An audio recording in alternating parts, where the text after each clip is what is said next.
We are so thrilled to be welcoming here to Purdue Convocations and to our concurrent jazz festival, alto saxophonist, composer, and bandleader, Lakecia Benjamin. Welcome. Thanks for having me. We're going to put together some conversation here, and I'm going to share some of your music along the way, just to kind of help everyone coming into your show on January 19th get that much more out of it. So I wanted to kind of jump in and have you talk a little bit about your musical pathway. And I just wanted to set it up with my own observations as I've gotten to know your recorded output and your biography.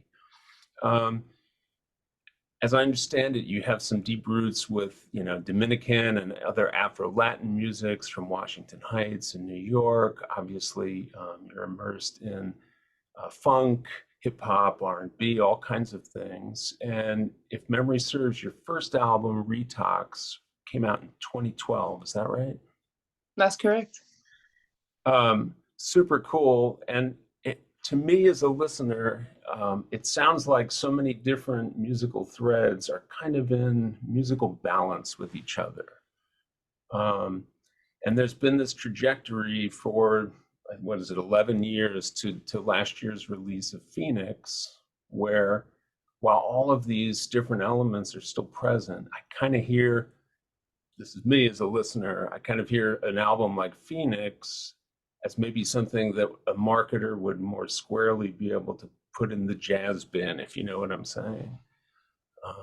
So I'd love to hear your thoughts about all of those different threads that have played into your creative musical life and thinking, and what you think about that, what I said about that trajectory.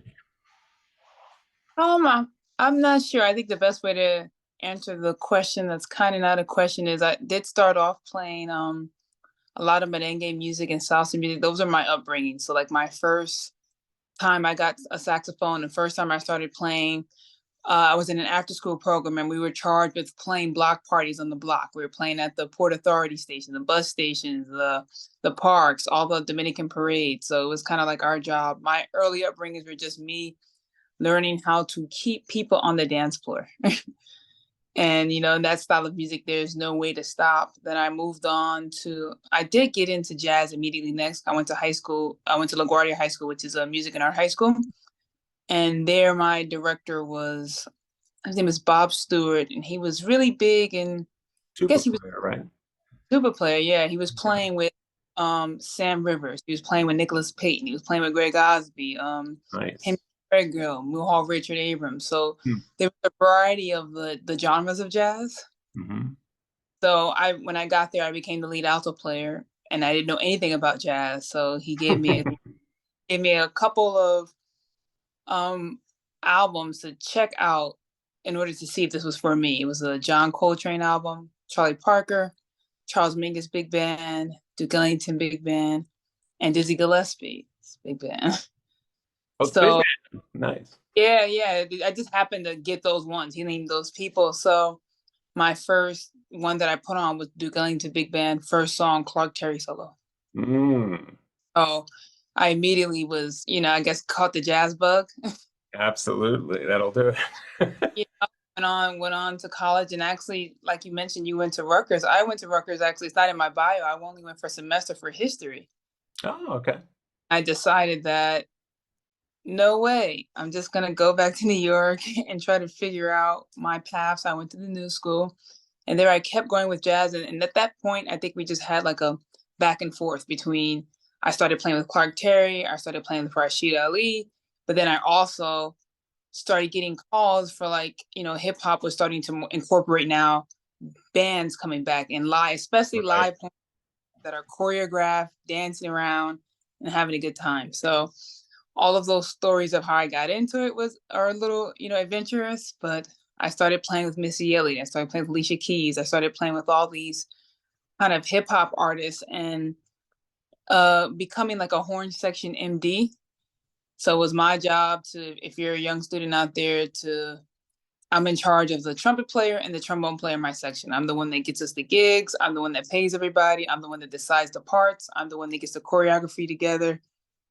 I'm kind of like the sole domain of that. So from doing that, I kind of started adventuring outside of the hip hop world and more into the classic.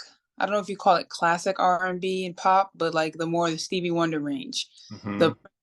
The guys that were big time stars, but they know the music. They know the history and they come from the culture. And then from there, it just kind of, you're right, the trajectory kind of went on. As I was doing these things, I was playing with Gregory Porter. I had already released like an album of mine just to kind of get my feet wet. And I'm in the pop world. So I was kind of That's, making it that way. is So that the first, Retox? yeah, Retox and Rise Up kind of have that Okay. Yeah. foundation, mainly because that's what I was doing. Let me share a little bit of the opening track from Retox, which has the wonderful title Soul Squad.